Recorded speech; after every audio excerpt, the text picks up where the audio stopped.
Hello friends, कैसे हैं आप सब? I hope you all are fine. I am Shilpa, your mentor for UGC NET paper 1 and paper 2 commerce, और आप सबका स्वागत है आपके अपने YouTube UGC NET with Shilpa ma'am पर। सो फ्रेंड्स, आज हम अपने नेट जेआरएफ जून 2022 के रेजोल्यूशन को एक बार फिर से दोहराते हुए एक नए टॉपिक को स्टार्ट करने वाले हैं, जो है आपका balance of payment. Balance of payment के बारे में हम पहले भी कई बार प्रीवियस लेक्चर्स में थोड़ा बहुत स्टडी कर चुके हैं। बार बार हमारे पास आता है, चाहे ग्लोबलाइजेशन का हम टॉपिक पढ़ रहे हो, चाहे हम ट्रेड बैरियर का टॉपिक पढ़ रहे हो, सब में हमारे पास ये वर्ड जरूर आया है, बैलेंस ऑफ पेमेंट। तो ये है क्या, आज हम इसको डिटेल में पढ़ेंगे। इसके कंपोनेंट कौन कौन से हैं, इसके इम्पोर्टेंस क्या है, ये सब आज हम डिटेल में पढ़ने वाले हैं। सो फ्रेंड्स, जैसे कि हर एक कंपनी है, हर एक बिजनेसमैन है, वो अपनी सब ट्रांजेक्शन का एक लेखा जोखा बना के रखते हैं और उसको बोलते हैं हम फाइनेंशियल स्टेटमेंट्स, जिसमें वो बनाते हैं PNL account, trading account, balance sheet. इसी तरह से गवर्नमेंट भी अपने सभी इंटरनेशनल ट्रांजेक्शन्स जो भी उसके कंट्री के दूसरी कंट्रीज के साथ हो रहे हैं, उनका एक लेखा जोखा बना के रखती है और उसको बोलते हैं balance of payment. So balance of payment क्या है, एक बार समझते हैं। बैलेंस ऑफ पेमेंट, एक सेकेंड ना। बैलेंस ऑफ पेमेंट क्या है? Balance of payment is a record of all the transaction between the resident, domestic firms and government agency of a country and the rest of the world during a particular period। इसका मतलब क्या है कि जब भी balance of payment की बात हो रही है तो दिस इज इंडिया, ये हमारा प्यारा भारत, ठीक है, and this is rest of the world. According to UN की हमारे पास 195 नेशंस हैं, तो उनमें से एक हो गया इंडिया। बाकी 194 कंट्रीज जो हैं, इनके साथ इंडिया के इंडिविजुअल की, इसकी कंपनी की, बिजनेसेस की या गवर्नमेंट की कोई भी ट्रांजेक्शन होती है, तो उसको जहां पे रिकॉर्ड किया जाएगा वो है आपका बैलेंस ऑफ पेमेंट। कि इसमें इंडिया की इंडिविजुअल्स की बाहर किसी देश के इंडिविजुअल के साथ, या फिर इंडिया की कंपनी के बाहर किसी इंडिविजुअल कंपनी या गवर्नमेंट के साथ, या इंडिया की गवर्नमेंट के किसी इंडिविजुअल कंपनी या दूसरे देश की गवर्नमेंट के साथ कोई भी फाइनेंशियल नेचर की ट्रांजेक्शन होती है, उसको हम बोलते हैं उसको जहां पे रिकॉर्ड किया जाता है, जिस स्टेटमेंट, जो स्टेटमेंट उसको बनाई जाती है, जो अकाउंट उसके लिए बनाया जाएगा, उसको बोला जाएगा बैलेंस ऑफ पेमेंट। क्लियर? और यहाँ पे दिस इज वेरी इंपॉर्टेंट कि ये ऑल ट्रांजेक्शन में ऑल फाइनेंशियल ट्रांजेक्शन्स आएंगी। फाइनेंशियल मतलब related to the money, only those transaction जो पैसे से रिलेटेड हैं, जो इकोनॉमिक ट्रांजेक्शन कहलाती हैं, वही ट्रांजेक्शन इसमें रिकॉर्ड की जाती है। तो फ्रेंड्स, अब हमें पता चल गया बीओपी क्या है। बीओपी एक तरह का अकाउंट स्टेटमेंट ही है, लेकिन ये किस लिए है? ये इंटरनेशनल ट्रांजेक्शन के लिए। किस किस के बीच में है? ये इंडिविजुअल टू इंडिविजुअल हो सकते हैं, इंडिविजुअल टू बिजनेस हो सकता है, इंडिविजुअल टू गवर्नमेंट हो सकता है, as well as between the business and business, business and government, government and government and government and companies. ये किसी के बीच में भी, यानी कि एक देश का बंदा दूसरे देश के बंदे के साथ, या दूसरे देश की कंपनी के साथ, या दूसरे देश की गवर्नमेंट के साथ अगर कोई भी फाइनेंशियल ट्रांजेक्शन करता है, तो उसको क्या, कहाँ रिकॉर्ड किया जाएगा? उसको रिकॉर्ड किया जाएगा बैलेंस ऑफ पेमेंट स्टेटमेंट पे। अभी हमें समझना है बैलेंस ऑफ पेमेंट दिखता कैसे है। सो ये जो आपका बैलेंस ऑफ पेमेंट है, सॉरी, ये कंपाइल कौन करता है? दिस इज वेरी इंपॉर्टेंट कि कौन बनाता है।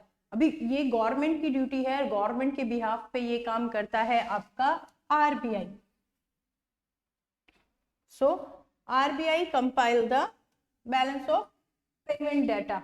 और ये कैसे कंपाइल करता है? ये क्वार्टरली कंपाइल करता है और फिर इसका एक एनुअल शीट बनती है। और ये किस बेस पे कंपाइल करता है? सो जो इसको कंपाइल करने की गाइडेंस जो मिली हुई है आरबीआई की, ये करता है आईएमएफ के मैनुअल के अकॉर्डिंग। सो आईएमएफ ने दिया है बीओपी मैनुअल 6।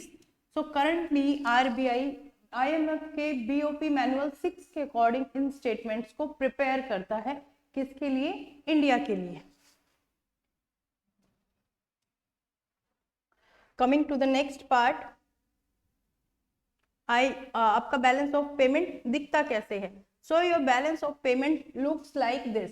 ये मैंने आरबीआई की साइड से कुछ डाटा उठाया है सो दैट कि हम प्रैक्टिकली समझ सकें कि बैलेंस ऑफ पेमेंट कैसा दिखता है। कई बार हमें लगता है कि balance of payment T shape में बनाया जाएगा, जैसे सब अकाउंट्स बनाए जाते हैं नॉर्मली, कि यहाँ पे हमारा डेबिट होगा और यहाँ पे डेबिट होगा, यहाँ पे क्रेडिट होगा, लेकिन ऐसा नहीं है। Balance of payment as a statement form में बनाया जाता है। So this is the India's balance of payment, जो कि आरबीआई ने लेटेस्ट बनाया है। तो इसमें हम देख सकते हैं इसके डिफरेंट डिफरेंट कंपोनेंट्स हैं। इसमें आपका आता है करंट अकाउंट, करंट अकाउंट के फिर डिफरेंट डिफरेंट पार्ट्स हैं, गुड्स हैं, सर्विसेज हैं, प्राइमरी इनकम है, सेकेंडरी इनकम है। इन सबको हम डिटेल में पढ़ेंगे कि ये पार्ट्स क्या होते हैं। मैं इनको विद एग्जांपल्स आपको एक्सप्लेन करके बताने वाली हूँ।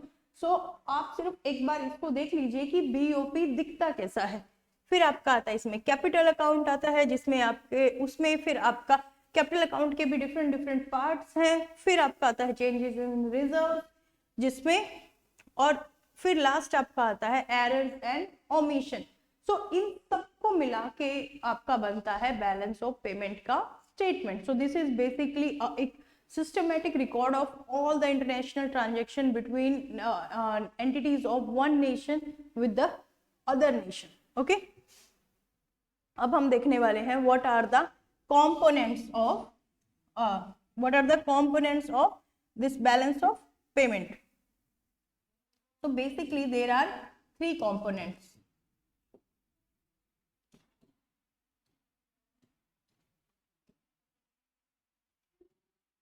पहला है आपका करंट अकाउंट, दूसरा आएगा आपका capital account, and third one is error and omission account.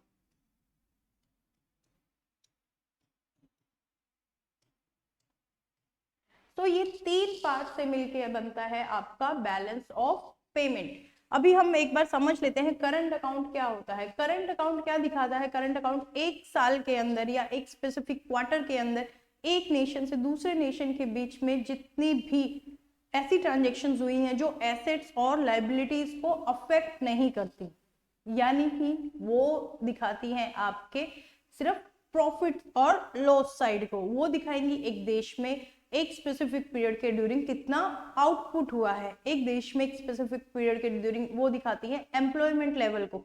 यानी कि transaction which do not affect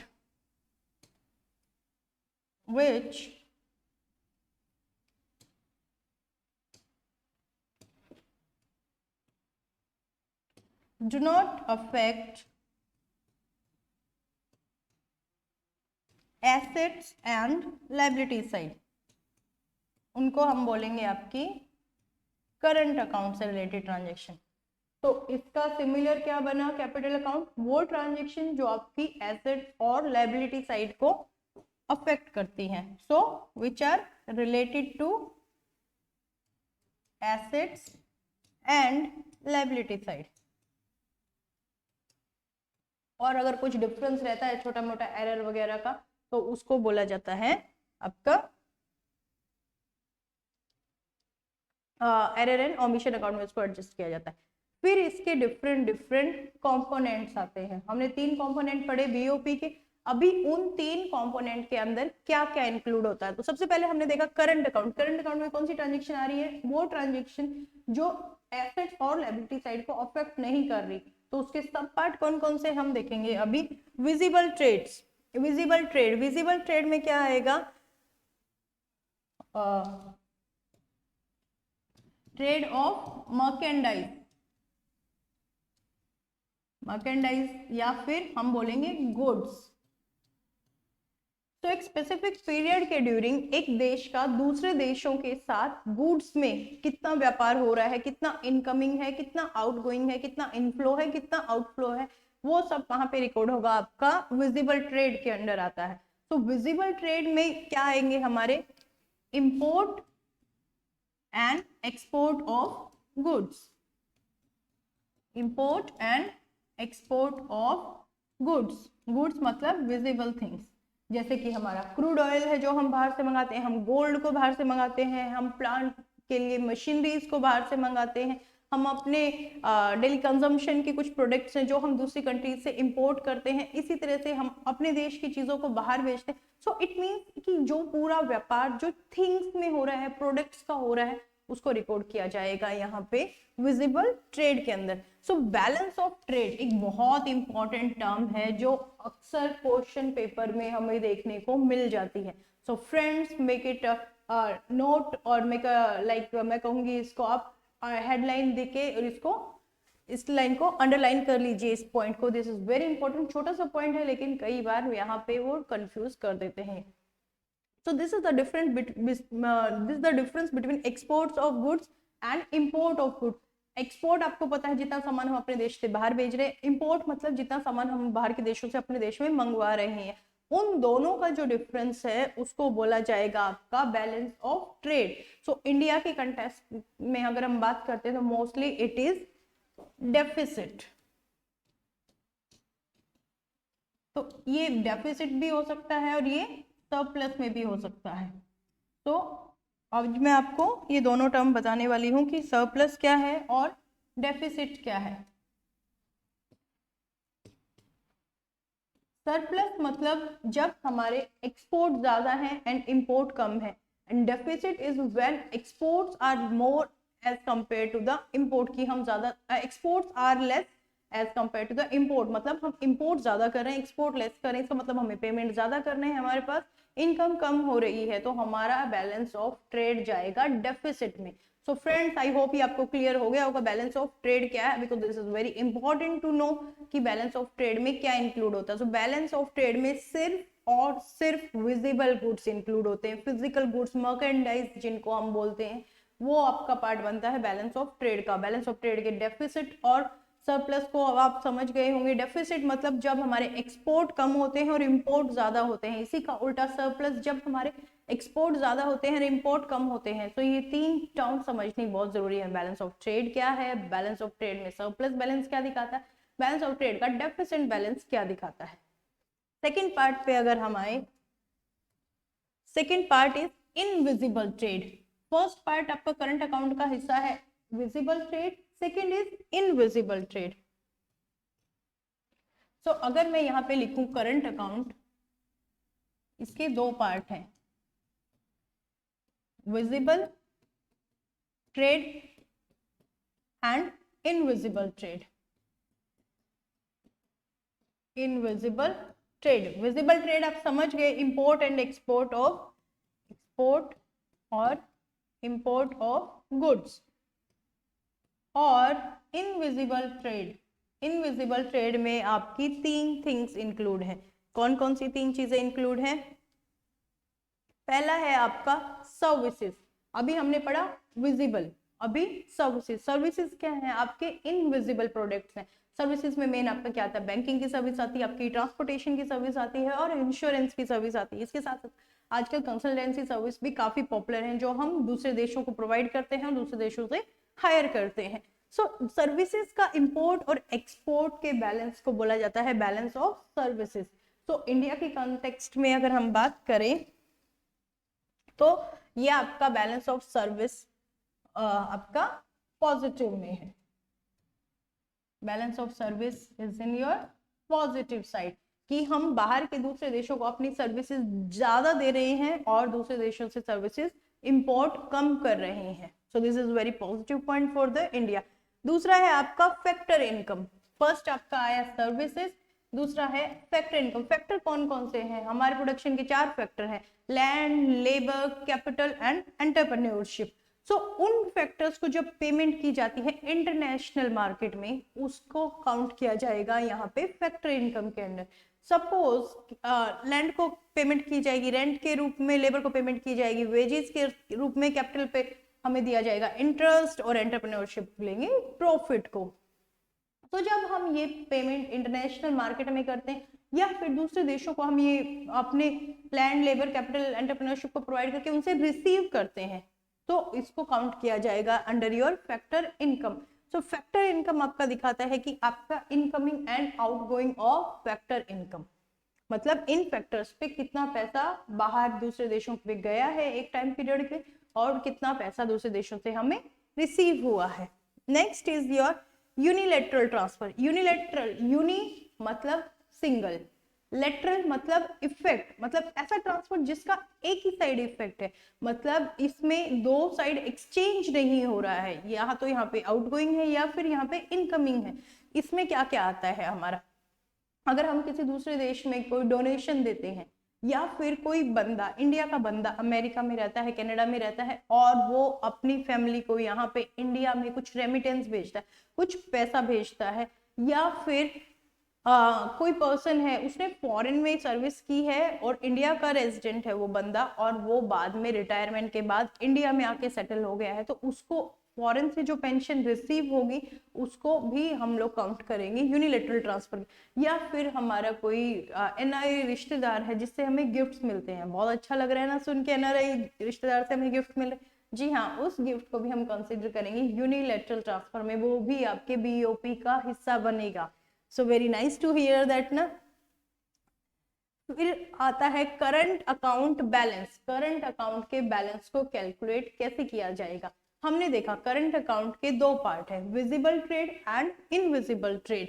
सो जब इसकी हम लोग रिसीट और पेमेंट को प्लस माइनस करते हैं तो उससे निकलता है हमारे पास करंट अकाउंट बैलेंस। चलिए देखते हैं प्लस माइनस कैसे करेंगे।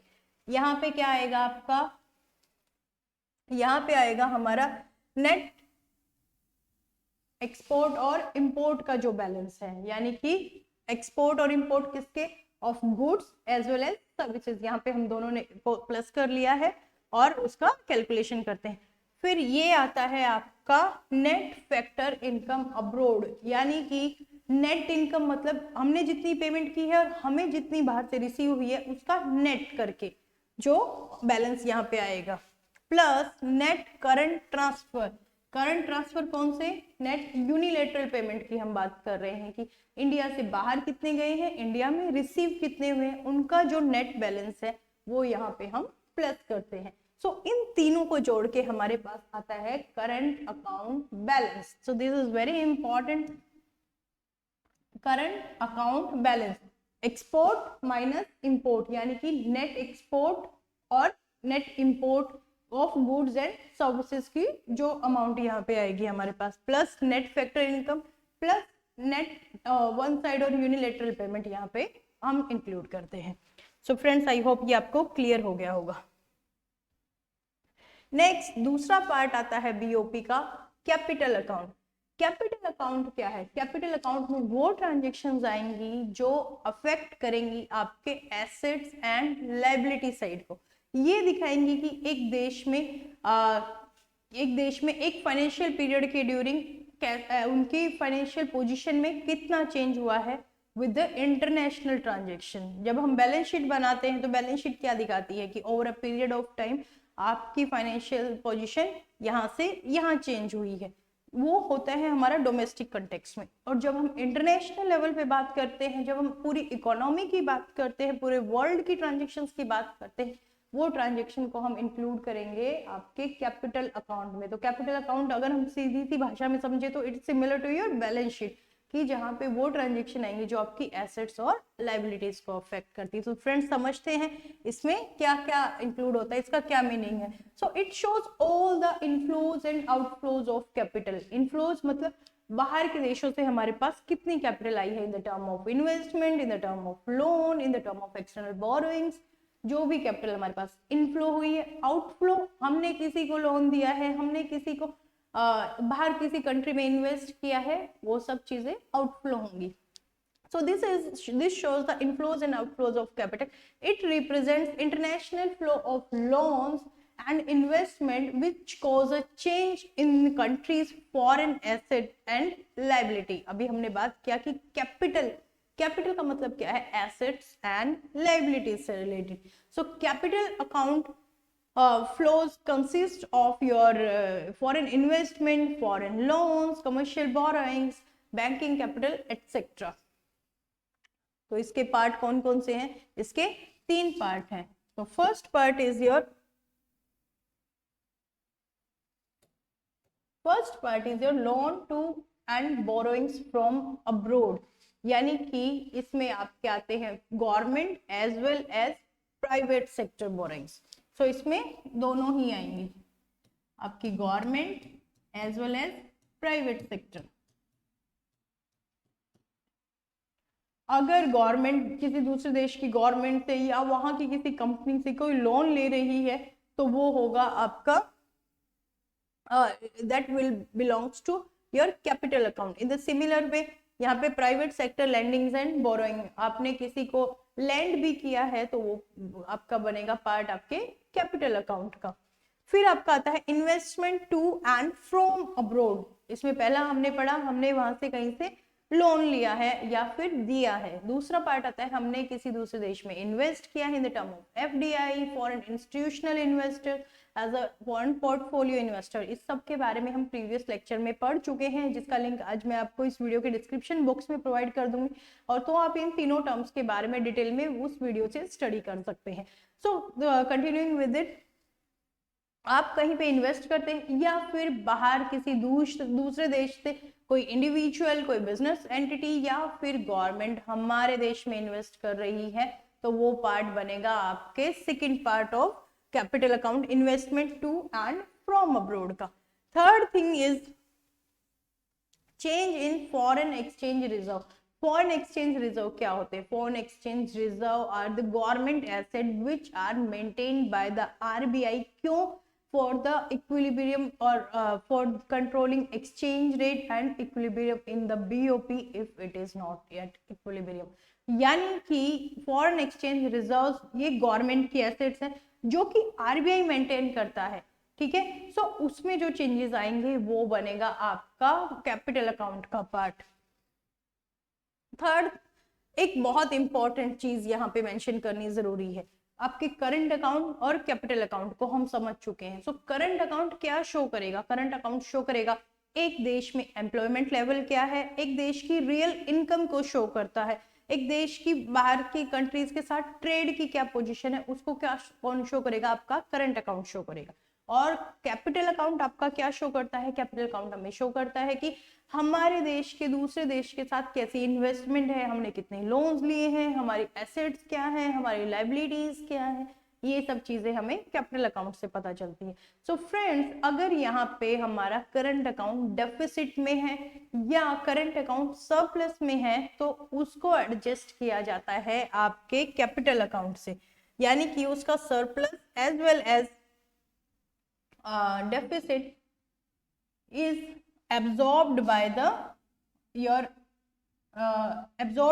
capital account। तो करंट अकाउंट में आइदर प्लस है या माइनस है,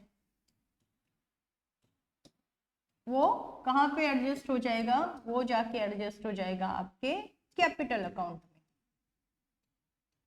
में। मतलब अगर आपका करंट अकाउंट डेफिसिट में है, यानी कि आपके export and import of, main इसका क्या रहेगा, export and import of goods and services आपके कम है और आपके इंपोर्ट ज्यादा है, तो डेफिनेटली आपका करंट अकाउंट डेफिसिट में चला जाएगा।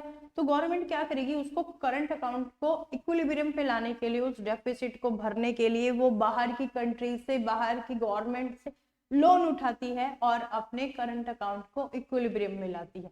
तो अगर उसमें सरप्लस भी है तो गवर्नमेंट क्या करेगी? उसमें जो एक्स्ट्रा आपके पास फंड्स है उसको बाहर के देशों में वो इन्वेस्ट कर देती है। तो अल्टीमेटली इसका जो भी बैलेंस है that is absorbed by the capital account, and this is very important point to remember.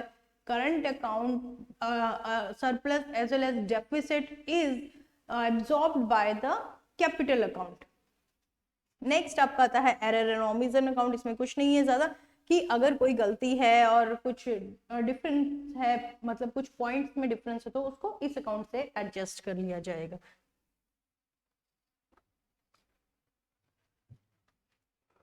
So balance of payment क्या बना अभी? बैलेंस ऑफ पेमेंट, ये जो दो इंपॉर्टेंट कॉन्स्टिट्यूट है बैलेंस ऑफ पेमेंट के, current account and capital account, इन दोनों के बैलेंस को मिलाकर बनता है हमारा बैलेंस ऑफ पेमेंट। तो बैलेंस ऑफ पेमेंट में दो चीजें आती हैं, एक आपका आता है बीओपी डेफिसिट एंड एक आपका आता है बीओपी सरप्लस। बीओपी डेफिसिट क्या है? BOP deficit is when inflow is less than outflow and BOP surplus is when, नहीं कुछ थोड़ा सा गड़बड़ हो गया मुझसे यहाँ पे क्या है आपका, आउटफ्लो ज्यादा है और इनफ्लो कम है। आउटफ्लो ज्यादा है और इनफ्लो कम है। और बीओपी सरप्लस में क्या है आपका, इनफ्लो ज्यादा है और आउटफ्लो कम है।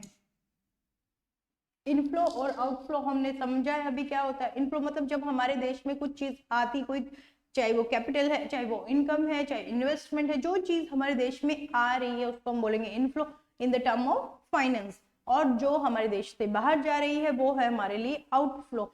सो बीओपी इन डेफिसिट में कब होता है? जब हमारा आउटफ्लो ज्यादा होता है। आउटफ्लो ज्यादा कब होगा? जब हमारे इंपोर्ट ज्यादा होते हैं एंड एक्सपोर्ट्स कम होते हैं। और सरप्लस में कब होगा? जब हमारे एक्सपोर्ट ज्यादा हैं और इंपोर्ट कम है। तो गवर्नमेंट क्या करेगी? गवर्नमेंट बाहर की कंट्रीज से पैसा उठाएगी, लोन उठाएगी और अपने बीओपी डेफिसिट को करेक्शन करने की कोशिश करेगी। और बीओपी अगर सरप्लस में है तो गवर्नमेंट क्या करेगी? बाहर इन्वेस्टमेंट करेगी, बाहर की कंट्रीज को पैसा उधार पे देगी, पैसा लेंड करेगी। सो गवर्नमेंट क्या करती है यहाँ पे? Government do borrowings. और यहां पे क्या होगा? Government do landing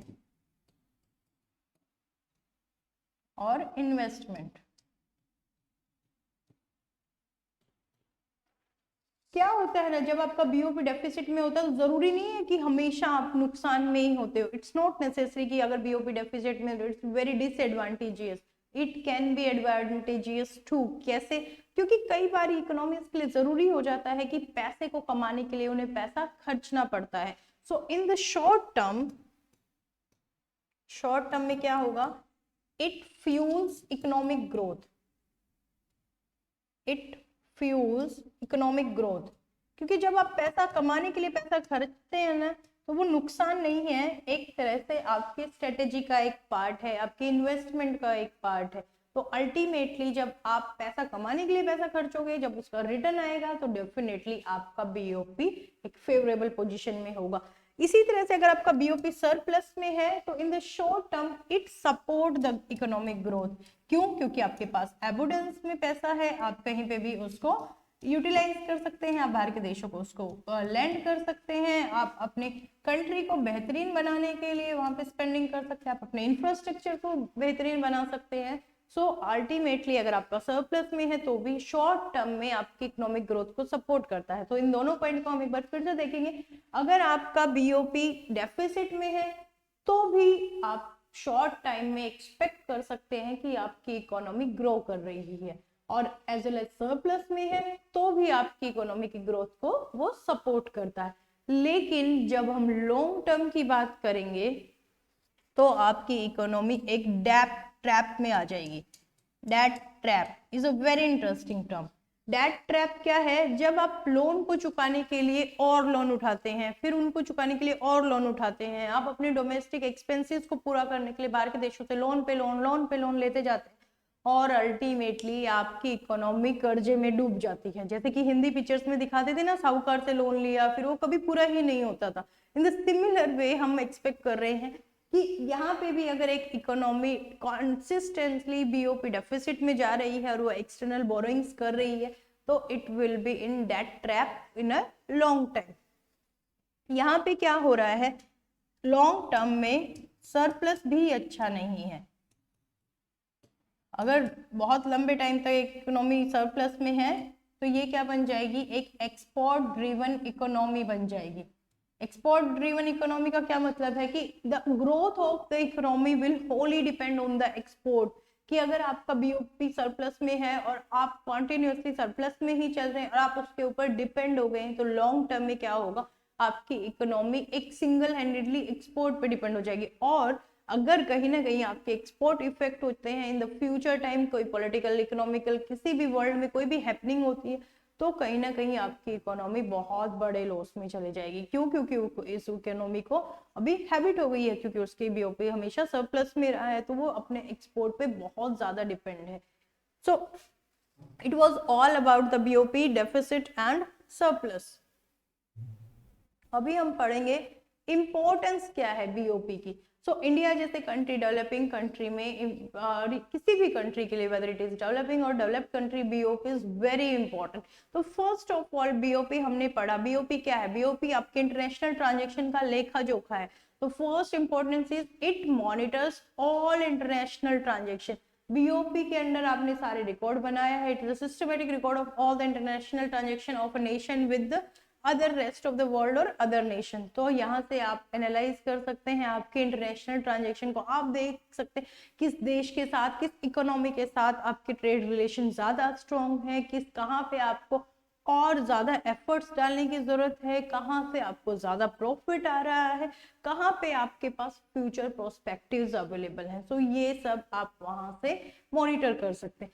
second is here is forecast business and economic condition, यानी कि आप अपने बीओपी स्टेटमेंट को देख के अंदाजा लगा सकते हैं कि इकोनॉमिक और business conditions in the future कैसे हो सकती है, कैसे रहने वाली है, और अकॉर्डिंगली आप अपनी स्ट्रेटेजी को, आप अपने फाइनेंशियल प्लान को एडजस्ट कर सकते हैं। सपोज आप देखते हैं किसी पर्टिकुलर कंट्री के साथ आपका ट्रेड कॉन्टिन्यूसली घट रहा है, तो आप क्या करेंगे? आप देखेंगे कि इसके साथ आपका प्रोस्पेक्टिव, आपका फ्यूचर पोटेंशियल कम होने लगा है, तो आप अपने एफर्ट्स को किसी ऐसी कंट्री के साथ ट्रेड में लगाएंगे जिसके साथ आपको एक हैंडसम रिटर्न के साथ साथ ग्रोथ का भी चांस होगा। तो ये सब आप कैसे करेंगे? जब आप अपने बीओपी स्टेटमेंट को एनालाइज करेंगे। Third is helps in regulating import and export. देखिए ये हमने लास्ट में प्रीवियस क्लासेस में पढ़ा है कि गवर्नमेंट क्या करती है। गवर्नमेंट के पास पावर है, तो वो अपने देश में जो भी इंपोर्ट हो रहा है, यानी कि जो सामान बाहर से आ रहा है या फिर जो एक्सपोर्ट हो रहा है, उस पर कुछ टैरिफ्स लगा सकती है। Tariff in the terms of कुछ टैक्सेस लगा सकती है, जिसकी वजह से आपके इंपोर्ट या एक्सपोर्ट को वो बढ़ावा देते हैं या फिर उनको कम कर सकते हैं, रेस्ट्रिक्ट कर सकते हैं। सो इसको एनालाइज करके गवर्नमेंट डिसाइड कर सकती है कि हमें कहाँ पे, किस आइटम पे, किस प्रोडक्ट पे कितना टैरिफ लगाना चाहिए, किसको प्रमोट करना चाहिए और किसको हमें रोकना चाहिए, रेस्ट्रिक्ट करना चाहिए। ये आप बीओपी स्टेटमेंट से अपने डिसीजंस को ले सकते हैं। Next is your clarifies foreign exchange position. देखिए इसका एक इंपॉर्टेंट कॉन्स्टिट्यूंट है कैपिटल अकाउंट का। आप change in foreign exchange reserve, foreign exchange reserve का है आरबीआई मेंटेन कर रहा है। आपको बीओपी स्टेटमेंट देखते ही पता चल जाएगा कि एक पीरियड से दूसरे पीरियड में आपके फॉरेन एक्सचेंजेस में कितने रिजर्व हुए हैं, कितना आपके रिजर्व पे असर हुआ है। सो अगर आप देखेंगे कि आपके रिजर्व बढ़ रहे हैं, तो आप अकॉर्डिंगली प्लान कर सकते हैं बाहर का इन्वेस्टमेंट करने का या कुछ और एक्सपेंशन करने का आपके इंटरनेशनल बिजनेस को। लेकिन अगर आप देखेंगे कि आपके फॉरेन रिजर्व कॉन्टिन्यूसली घट रहे हैं क्योंकि आपका बीओपी डेफिसिट में चल रहा है, जिसको आप अपने फॉरेन रिजर्व से कंपनसेट कर रहे हैं, तो आप अपने बीओपी को मेंटेन करने के लिए कुछ इफेक्टिव स्ट्रेटेजीज बनाएंगे, अपने इंटरनेशनल ट्रेड को प्रमोट करेंगे और अल्टीमेटली अपने फॉरेन एक्सचेंजेस रिजर्व को सिक्योर करेंगे। Next comes your assist in formulating policies. Policies कौन कौन सी है यहाँ पे? अगर हम पॉलिसीज की बात कर रहे हैं तो हम बात कर रहे हैं यहाँ पे आपकी fiscal as well as monetary policy की, fiscal as well as monetary policy की। फिस्कल पॉलिसी क्या है? फिस्कल पॉलिसी आपकी गवर्नमेंट के इनकम एंड एक्सपेंडिचर से रिलेटेड है। मॉनेटरी पॉलिसी क्या है? मॉनेटरी पॉलिसी आपकी आरबीआई बनाता है, आरबीआई कमेटी बनाती है। तो ये क्या किससे रिलेटेड है? ये आपके फ्लो ऑफ और supply of money in the economy से रिलेटेड है। तो आपके बैलेंस ऑफ पेमेंट को देख के गवर्नमेंट डिसाइड करती है कि उसको इस साल के लिए या फिर इस पीरियड के लिए अपनी फिस्कल पॉलिसी और मॉनेटरी पॉलिसी में क्या क्या चेंजेस करने हैं। So it provide a basis for deciding the fiscal as well as their monetary policy. So friends, it was all about the importance of foreign exchange, importance of balance of payments. I hope आपको ये सब समझ में आया होगा। तो जल्दी से एक बार रिवाइज कर लेते हैं बैलेंस ऑफ पेमेंट, इसके इंपॉर्टेंट कॉन्स्टिट्यूएंट कौन से हैं और इसके इंपॉर्टेंस क्या है। बैलेंस ऑफ पेमेंट क्या है? बैलेंस ऑफ पेमेंट एक आपका is an accounting statement. It's a systematic record of all the transaction of a country with the rest of the world. इसमें आपके इंडिविजुअल्स भी इंक्लूड हैं, इसमें आपकी प्राइवेट फर्म्स भी इंक्लूड हैं, इसमें आपकी गवर्नमेंट फर्म्स भी इंक्लूड, इन सबका दूसरे देशों के साथ, दूसरे देशों के नहीं, resident company as well government के साथ जो भी एक साल में या एक पर्टिकुलर पीरियड में, it can be quarter, it can be year, जो भी ट्रांजेक्शन्स होते हैं उनका एक सिस्टमेटिक रिकॉर्ड है आपका balance of payment. Balance of payment के तीन कंपोनेंट होते हैं, तीन कंपोनेंट है, एक आपका करंट अकाउंट है, एक आपका कैपिटल अकाउंट है, एक आपका एरर एंड ओमिशन अकाउंट है। करंट अकाउंट के फिर आपके अलग अलग कंपोनेंट्स है। करंट अकाउंट में आपका विजिबल ट्रेड और इनविजिबल ट्रेड है। विजिबल ट्रेड को आप बैलेंस ऑफ ट्रेड बोलते हैं। विजिबल ट्रेड में आपके गुड्स एंड सर्विसेज, गुड्स का ओनली गुड्स का इंपोर्ट एंड एक्सपोर्ट इंक्लूड होता है, वाइल इनविजिबल ट्रेड में आपके import and export of services include है, रेमिटेंस इंक्लूड है, आपका फैक्टर पेमेंट इंक्लूड है, और इन सब के बैलेंसेस को मिला के बनता है आपका current account balance, balance of current account. Second is your capital account. Capital account में वो ट्रांजेक्शन इंक्लूड होती हैं जो आपकी एसेट्स और लायबिलिटी साइड को इफेक्ट करती हैं। एसेट और लायबिलिटी साइड को इफेक्ट करने वाली ट्रांजेक्शन को फिर फर्दर तीन पार्ट में डिवाइड किया गया। पहला आपका लोन टू और बोरोइंग फ्रॉम अब्रोड, जो भी लोन हम किसी दूसरे देशों में देते हैं, हम मतलब इंडिविजुअल, गवर्नमेंट और कॉर्पोरेट, प्राइवेट सेक्टर कॉर्पोरेट, या फिर investment to and from abroad, जो इन्वेस्टमेंट बाहर के लोग अपने देश में करते हैं या हम बाहर के देशों में करते हैं। और तीसरा इसका कंपोनेंट है change in foreign exchange reserves, यानी कि एक पर्टिकुलर पीरियड के ड्यूरिंग फॉरेन एक्सचेंजेस में कितना चेंज आया। इन सब को मिला के बना आपका capital account. Current account plus capital account और उसकी कुछ एडजस्टमेंट हुई तो एरर एंड ओमिशन अकाउंट को मिला के बनता है आपका बैलेंस ऑफ पेमेंट। फिर हमने समझा बैलेंस ऑफ पेमेंट में सरप्लस क्या है, डेफिसिट क्या है। डेफिसिट इज व्हेन जब आपका आउटफ्लो ज्यादा हो रहा है, इनफ्लो कम हो रहा है। सरप्लस इज व्हेन आपका इनफ्लो ज्यादा है, आउटफ्लो कम है। फिर हमने समझा बैलेंस ऑफ पेमेंट की इंपॉर्टेंस क्या है। बैलेंस ऑफ पेमेंट सारे ट्रांजेक्शन मॉनिटर करता है, बिजनेस इकोनॉमिक कंडीशन को फोरकास्ट करने में हेल्प करता है, इंपोर्ट एक्सपोर्ट को रेगुलेट करता है, फॉरेन एक्सचेंज रिजर्व पोजीशन को क्लैरिफाई करता है, और फॉर्मुलेटिंग आपकी इकोनॉमिक और फिजिकल और मॉनेटरी पॉलिसी बनाने में हेल्प करता है। So friend, it was all about today's lecture. I hope आपको लेक्चर अच्छे से समझ में आ गया है। अगर आपको लेक्चर पसंद आया है तो हिट द लाइक बटन, अपने फ्रेंड्स के साथ शेयर कीजिए एंड चैनल को सब्सक्राइब कीजिए। Thank you for watching, have a nice day.